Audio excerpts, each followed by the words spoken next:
Opa, bom dia, boa tarde, pessoal. Aqui é o professor Anderson. Bem, hoje nós iremos terminar o assunto que nós começamos na semana passada. Na semana passada nós falamos sobre as organelas. Então comentamos as estruturas, a função e as funções de algumas organelas. Tá? E hoje a gente vai terminar, de ver as organelas que faltaram, beleza? Então, bora lá. Então, pessoal, olha só. A primeira organela de hoje é chamada de cloroplasto. Tá? Cloroplasto. Cloro é um termo que vem do grego e significa verde, tá? Então, cloroplastos são estruturas verdes, né? São organelas verdes, tá? Como a gente pode ver aqui, ó. Isso aqui é uma célula. Eu estou mostrando para vocês aqui, ó, com a canetinha laser, tá? Então, toda, né,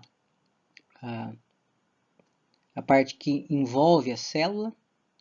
E aqui no interior, ó, desta célula, nós vemos aí inúmeras bolinhas de cor verde. Então, essas bolinhas aqui, cada uma dessas bolinhas é um cloroplasto, tá? Cloroplasto a gente encontra nas plantas, né, nas células vegetais, tá? Nas células de algas, algumas bactérias e alguns protozoários, beleza?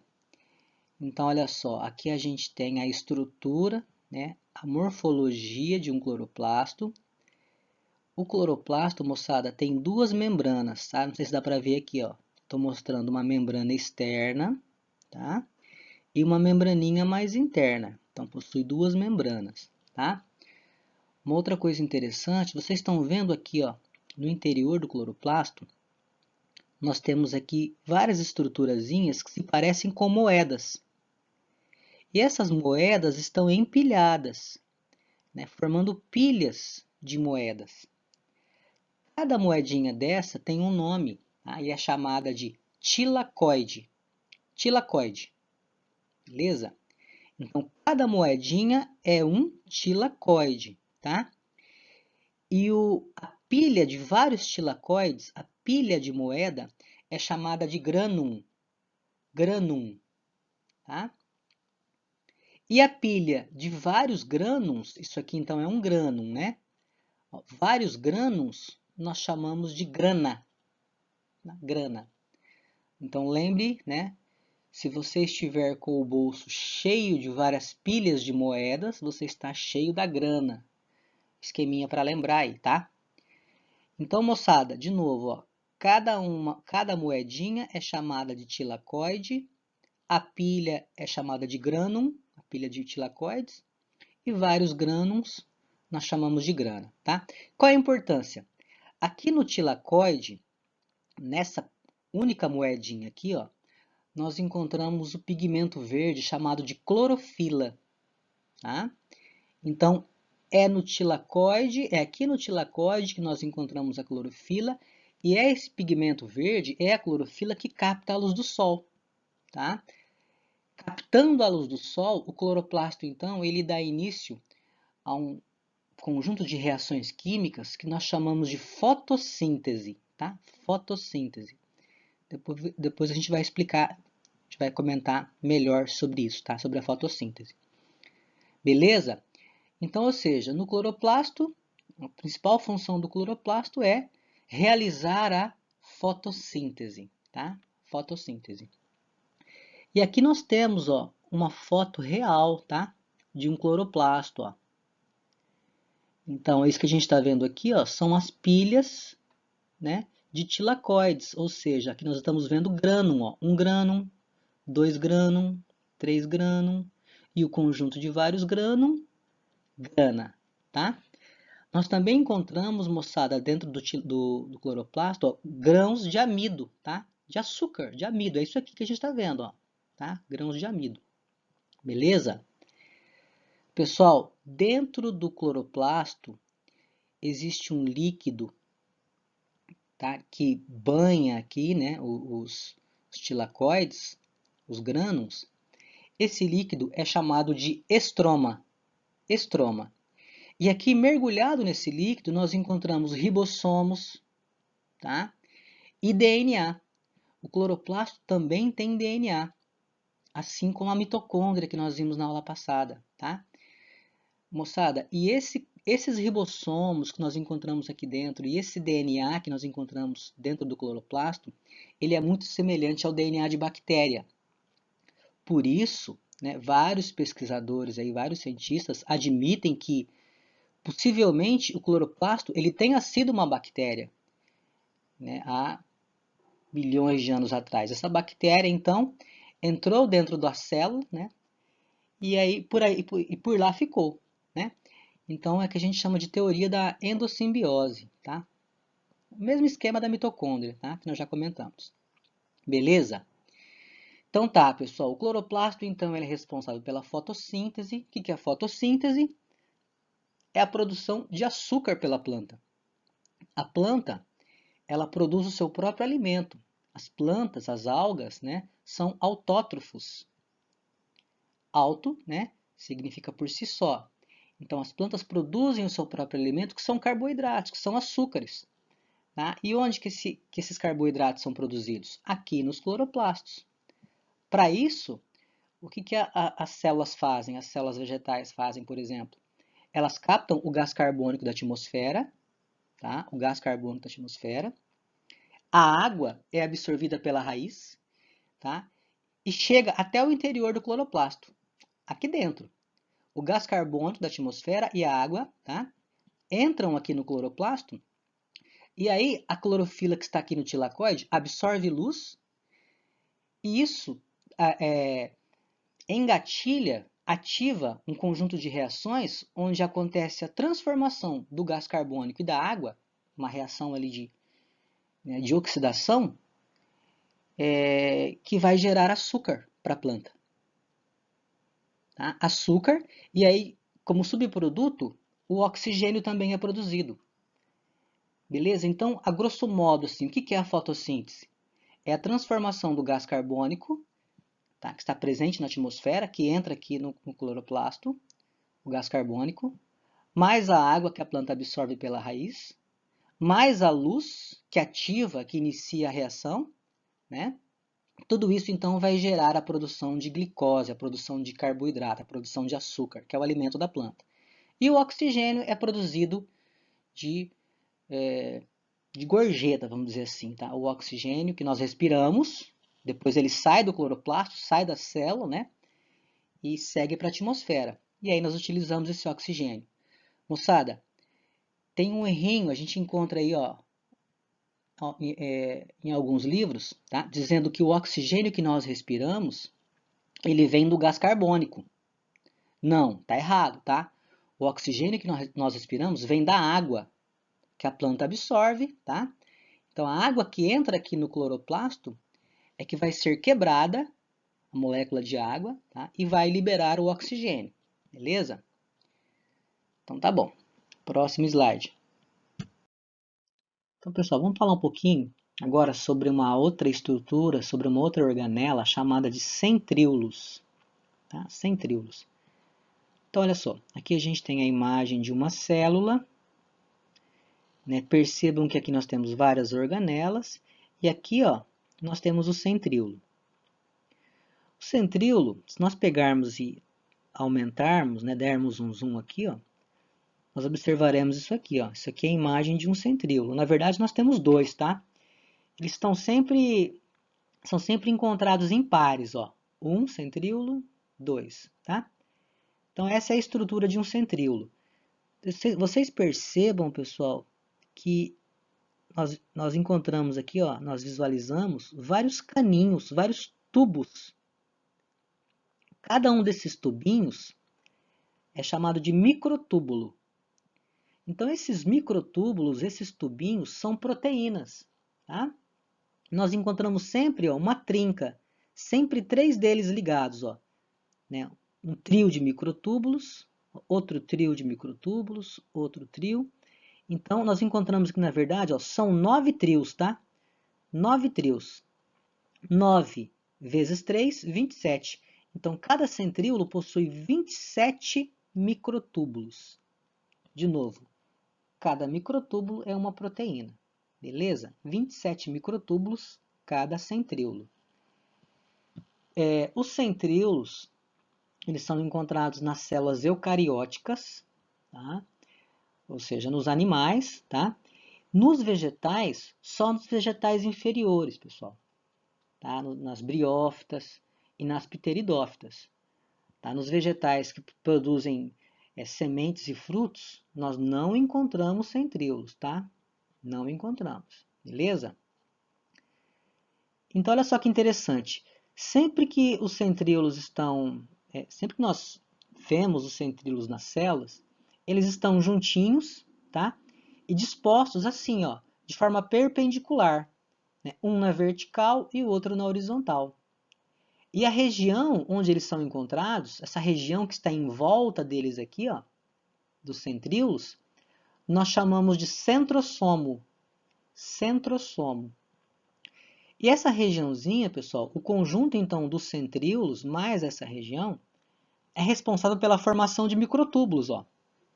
Vocês estão vendo aqui, ó, esses fiozinhos que estão saindo do centrosomo, dessa região que eu estou apontando aqui com o laser, ó, esses fiozinhos são os microtúbulos, né, produzidos por essa região, pelo centrosomo, tá? E esses microtúbulos, eles vão fazer parte do esqueleto da célula. A célula também tem um esqueleto, tá? Bem, além de fazer parte do esqueletinho das células, os microtúbulos também vão participar da divisão celular. É um processo um pouquinho complicado, que a gente tem que ter uma aula específica só para ver isso daí, tá? Beleza? Deu para entender então que os centríolos estão próximos, né? E eles são responsáveis pela formação dos microtúbulos. E esses microtúbulos vão fazer parte do citoesqueleto da célula, do esqueletinho da célula, que vai contribuir para dar forma para a célula, né? Estrutura da célula. E além também de fazer parte da divisão celular, tá? Os centríolos também fazem parte, também ajudam lá na formação dos cílios e flagelos. Beleza? Por hoje é isso. Por hoje é isso não, nesse slide, né? Bora para o próximo slide.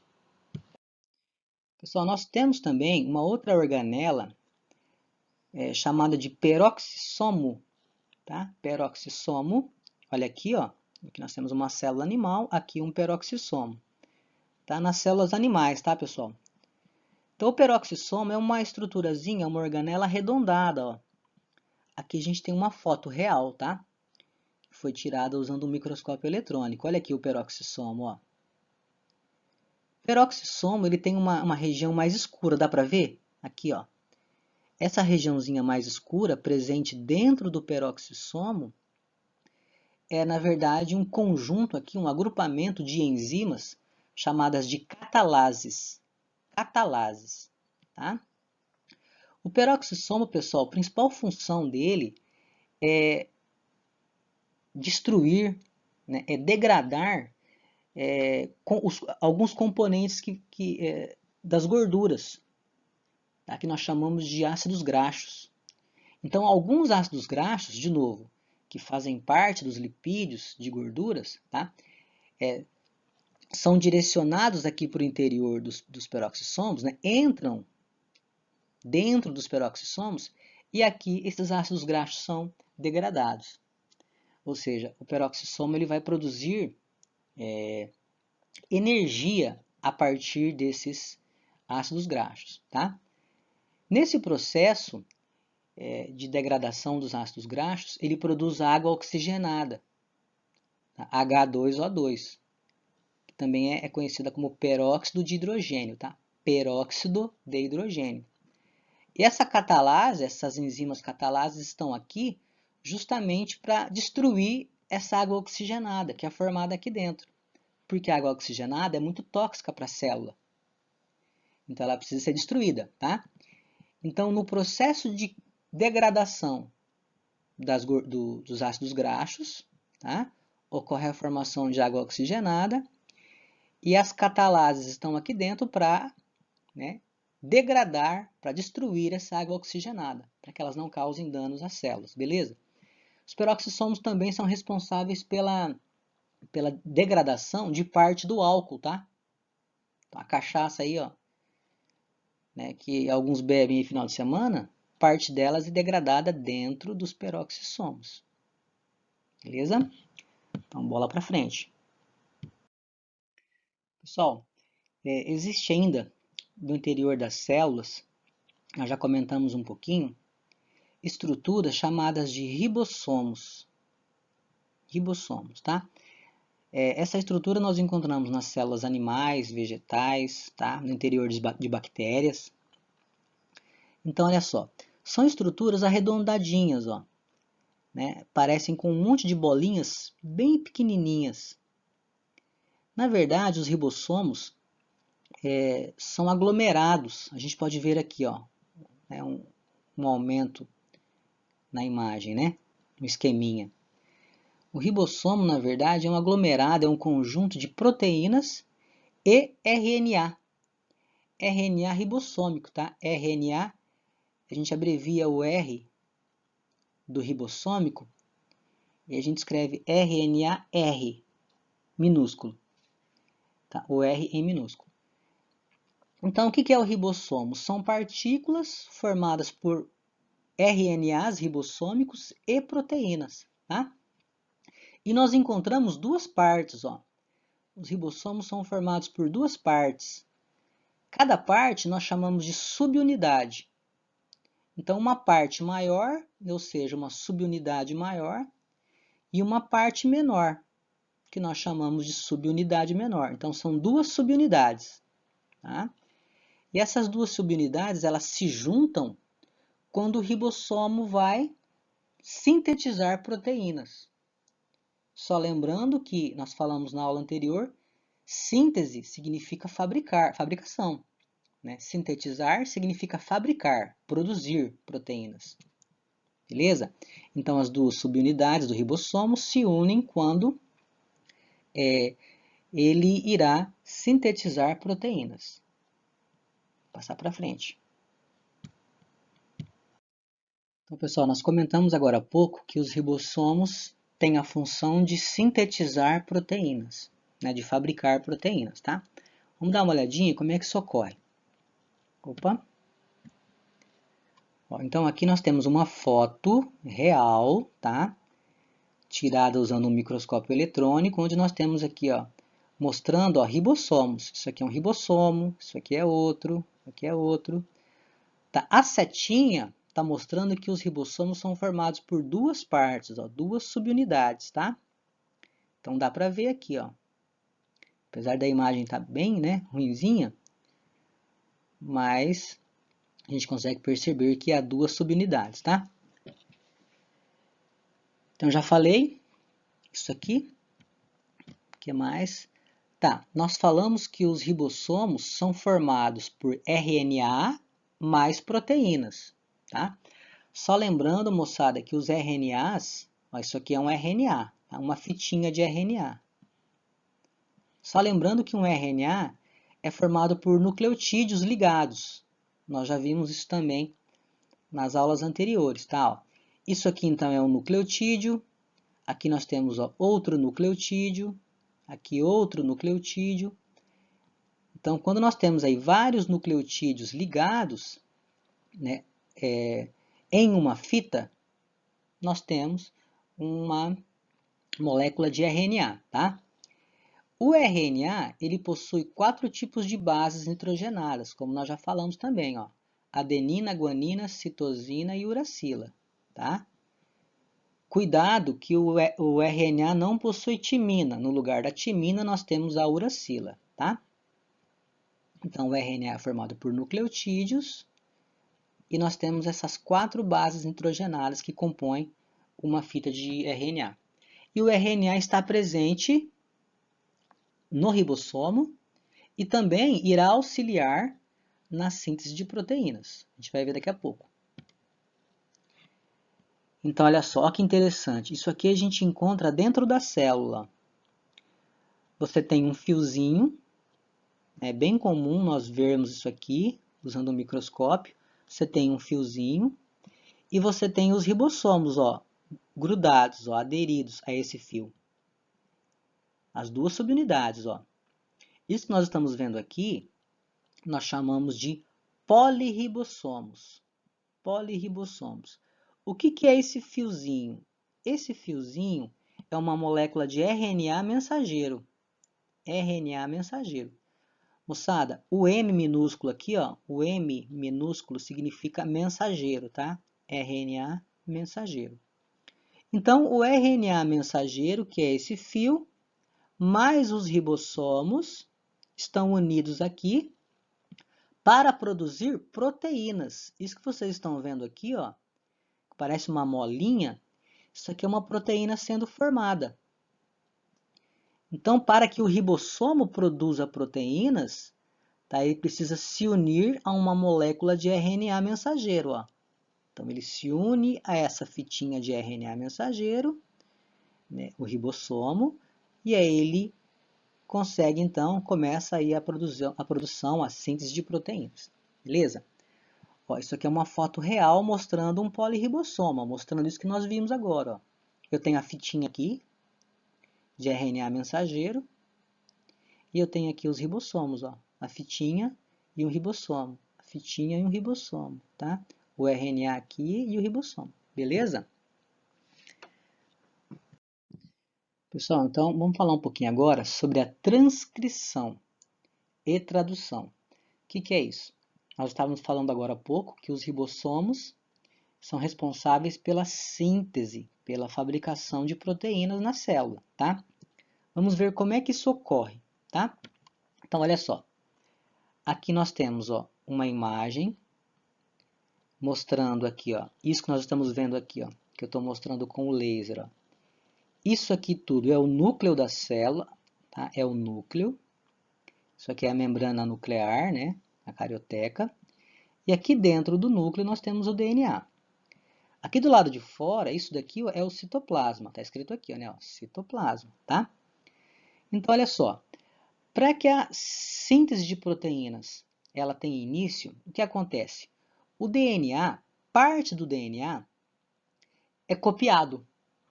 Então, uma partezinha do DNA, que nós chamamos de gene, tá? Depois nós iremos entrar em detalhes, eu vou explicar direitinho o que é isso. Mas, a princípio, uma pequena parte do DNA é copiada. E essa cópia, a cópia desse pequeno trecho, é chamado de RNA mensageiro. Beleza? Então, a partir do DNA, a partir de um pequeno trecho do DNA, a partir de um gene, é produzida uma pequena cópia, chamada de RNA mensageiro. Beleza? Esse RNA mensageiro, então, ele contém informações importantíssimas que foram copiadas do DNA. E essas informações vão servir para produzir proteínas, tá? Moçada, esse processo de formação do RNA mensageiro, de produção da cópia, que é o RNA, esse processo nós chamamos de transcrição, tá? Transcrição. Então, transcrição é a produção do RNA mensageiro, lá dentro do núcleo, tá? Esse RNA mensageiro, então, ele sai do núcleo, tá? E vai lá para o citoplasma. Olha ele aqui, ó. Isso aqui é aquele fiozinho, né? Aquela fitinha que nós vimos no slide anterior, tá? Isso aqui é o RNA mensageiro. Quando ele chega no citoplasma, os ribossomos se acoplam no RNA. As duas subunidades dos ribossomos se unem ao RNA mensageiro. Beleza? E aí começa a produção de, olha só, produção de proteínas, como a gente pode ver aqui, ó. Então, a produção de proteínas acontece no citoplasma, com a união dos ribossomos e do RNA mensageiro, tá? Para isso, o ribossomo, pessoal, ele se liga ao RNA mensageiro e ele vai caminhando, tá? Ele vai andando devagar e vai lendo a mensagem. Conforme ele vai lendo a mensagem, ele vai produzindo proteínas. Vocês estão vendo aqui que as proteínas são formadas por várias bolinhas, ó. Várias bolinhas, tá? Cada bolinha dessa daqui é um aminoácido. Então, as proteínas, na verdade, é a união de vários aminoácidos ligados, tá? Cada bolinha, então, dessa é um aminoácido, e o conjunto deles forma uma proteína, tá? Para que essas bolinhas, para que as proteínas sejam formadas, alguém precisa trazer as bolinhas até o ribossomo. Alguém precisa trazer os aminoácidos até o ribossomo. Quem é que traz? Um outro tipo de RNA que tem o formato de cruz. Vocês estão vendo aqui, ó, formatinho de cruz? Esse RNA é chamado de RNA T. T de transportador, tá? RNA transportador. O RNA transportador também é produzido lá no núcleo, tá? Mas ele sai do núcleo e aí lá no citoplasma ele capta aminoácidos. Então, cada RNA transportador pega um aminoácido e leva esse aminoácido até o ribossomo. E aí o ribossomo liga um aminoácido ao outro, formando então a proteína. Beleza? Então deu para entender que os RNA transportadores levam aminoácidos até o ribossomo e aí ele une cada um desses aminoácidos formando uma proteína maior. Beleza?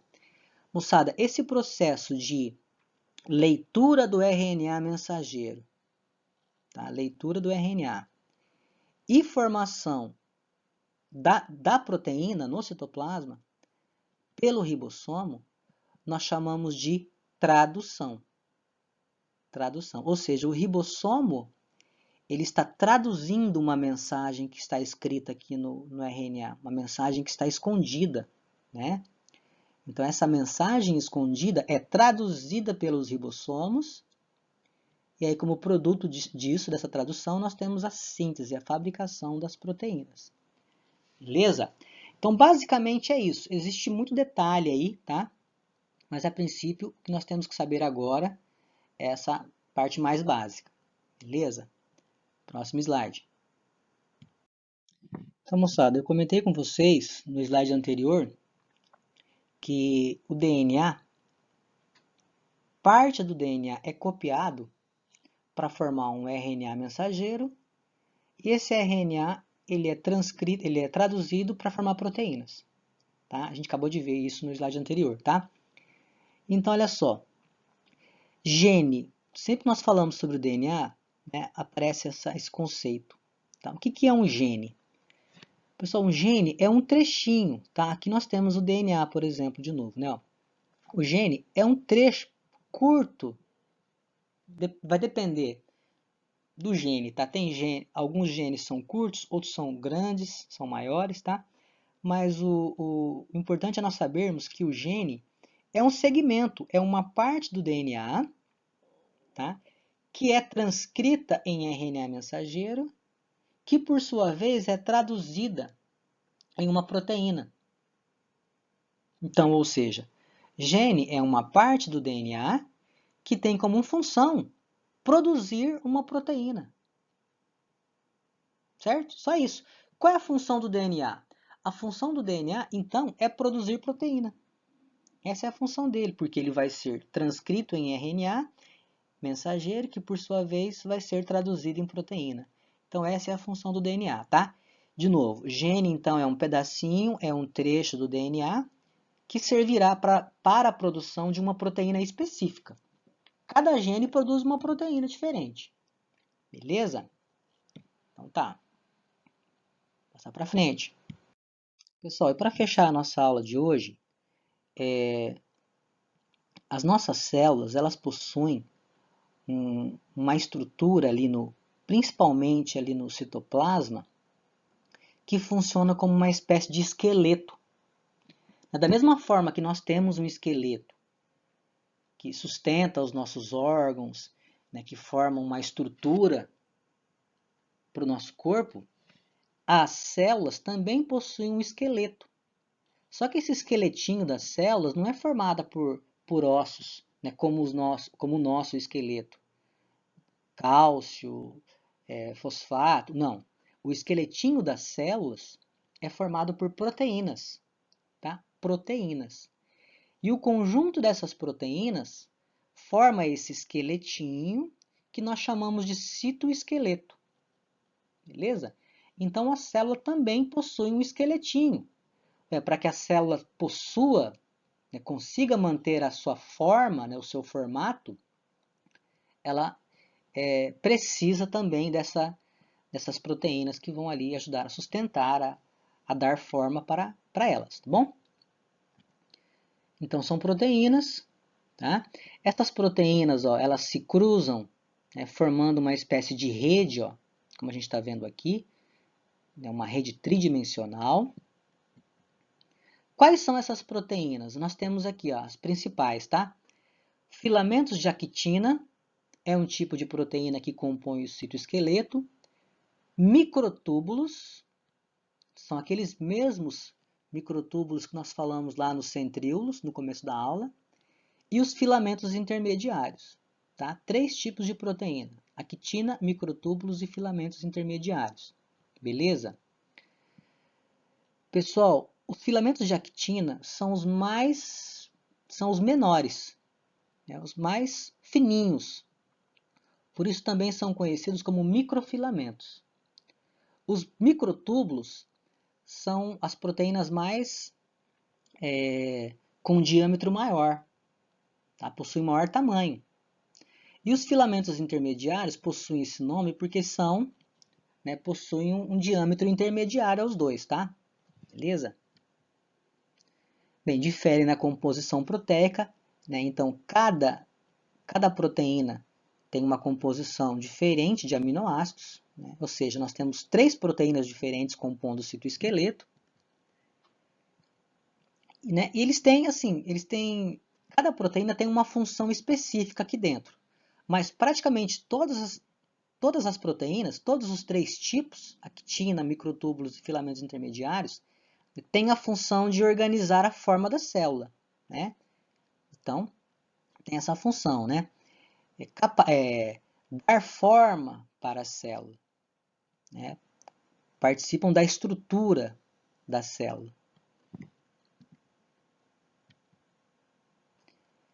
E a maior parte dessas proteínas, moçada, eles não são estruturas assim rígidas, são estruturas dinâmicas. Tá? Constantemente elas estão sendo montadas e desmontadas, tá? Constantemente, montadas e desmontadas, beleza? Vai depender da função específica de cada uma. Então, moçada, aqui nós temos várias funções para cada uma dessas proteínas, tá? Mas aqui nesse slide nós iremos ficar apenas com a função básica, que é a função de dar forma, estrutura para a célula, beleza? As funções específicas nós veremos depois. Pessoal, então por hoje é isso, tá? Nossa aula termina por aqui. Abraço e até a próxima aula.